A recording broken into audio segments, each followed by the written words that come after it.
হাজিরিন সময় তো তিনি ভাইয়ের আমার, আপনারা কেমন আছেন?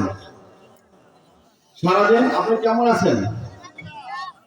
যে ভালো আছেন তো? আল্লাহ রাসূল সাল্লাল্লাহু আলাইহি ওয়াসাল্লামের আদর্শ অনুসারে আপনারা যদি সম্মুখে দিকে এগিয়ে আসতেন তাহলে আরো ইনশাআল্লাহ আল্লাহর রহমতে ভালো থাকতাম। একটু আগায় আসেন আমার বন্ধুগণ।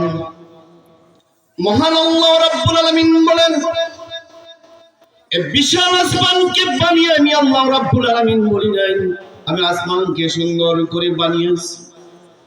এই জমিনকে বানিয়ে আমি আল্লাহ রাব্বুল আলামিন বলি নাই, এই জমিনকে আমি সুন্দর করে বানিয়েছি।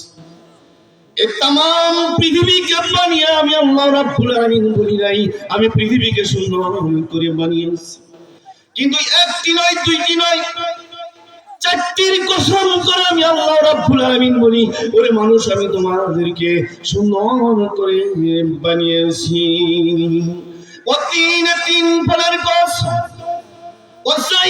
জাইতুন ফলের কসম, তুর সিনাই পর্বতের কসম, হাযাল বালাদিন আমিন, পবিত্র মক্কা নগরীর কসম।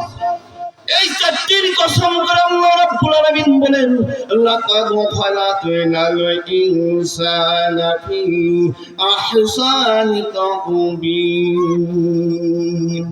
আমি আল্লাহ রাব্বুল আলামিন তোমাদেরকে সুন্দর করে বানিয়েছি, সুন্দর বিউটিফুল স্ট্রাকচার করে বানিয়েছি। তাকে দেখো না, তোমাদের নিজের দিকে।